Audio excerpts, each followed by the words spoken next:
கர்த்தருக்குள் பிரியமானவர்களே, August 13 Elon G white அம்மையார் அவர்களுடைய மாரநாதா புத்தகம், பக்கம் 449.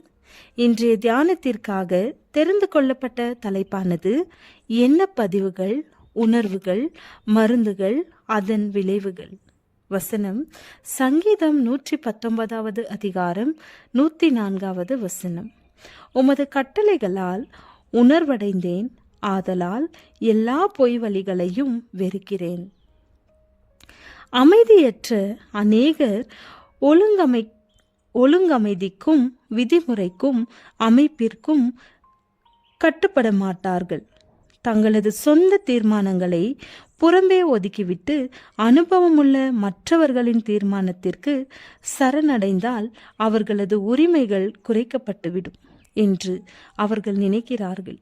ஒழுங்கிற்கு கீழ்ப்படிந்து துணிச்சலான குழப்பமான கொள்கை வெறியை தங்களது கூட்டங்களிலிருந்து வெளியே தள்ளுவதற்கான மனப்பாங்கில்லாவிட்டால் தேவனுடைய ஊழியம் முன்னேற்றம் அடையாது.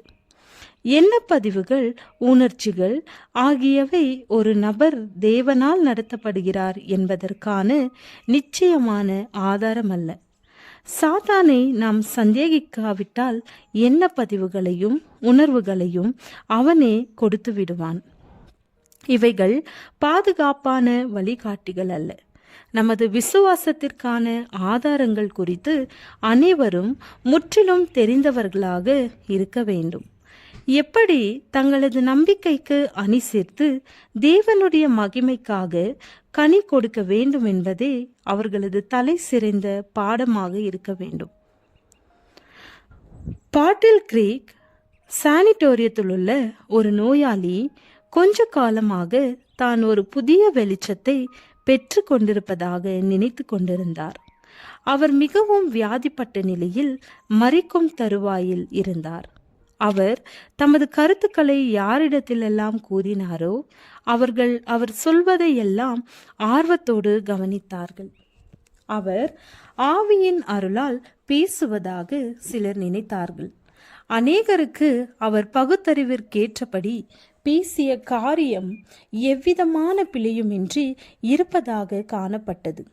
அவர் நோயுற்றிருந்த அறையிலே அவரால் கொடுக்கப்பட்ட சமய சொற்பொழிவுகளை பற்றி அங்குள்ளோர் கூறினார்கள். அநேக அற்புதமான காட்சிகள் அவருக்கு முன்பாக கடந்து சென்றன. ஆனால் அவரது அகத்தூண்டுதலிற்கான ஆதாரம் என்ன?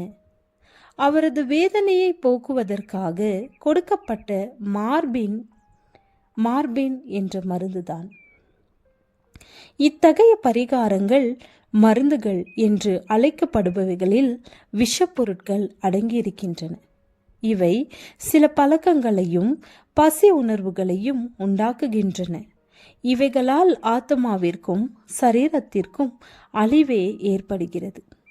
அநேகருக்கு பிரபலமான தனி உரிமை பெற்ற, காப்புரிமை பெற்ற மருந்துகள் என்று அழைக்கப்படுபவை மற்றும் மருத்துவர்களால் கொடுக்கப்படும் சில மருந்துகள் குடிப்பழக்கம், அபின் பழக்கம், மாஃபின் பழக்கம் ஆகியவைகளுக்கு அடித்தளம் போடுவதில் ஒரு பங்கு வகிக்கிறது.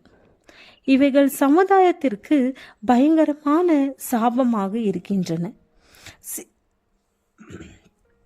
சில ஆசீர்வாதங்கள் பரிசுத்தமாக்கப்பட்டவை என்று சிலரால் உரிமை கோரப்பட்டு பெற்றுக்கொள்ளப்படும் போதும் அந்த காரியம் குறிப்பிட்ட ஒரு உணர்வின் மீது சார்ந்திருக்கத்தக்கதாக வழிநடத்தும் போதும், மேலும் தேவனுடைய சித்தத்தை அறியத்தக்கதாக வேத வாக்கியங்களை ஆராய வேண்டியது அவசியமில்லை என உறுதிப்பட கூறும்போதும், அவர்களால் யூகிக்கப்பட்ட ஆசீர்வாதம் ஒரு போலியான ஆசீர்வாதம் என்று அறியலாம்.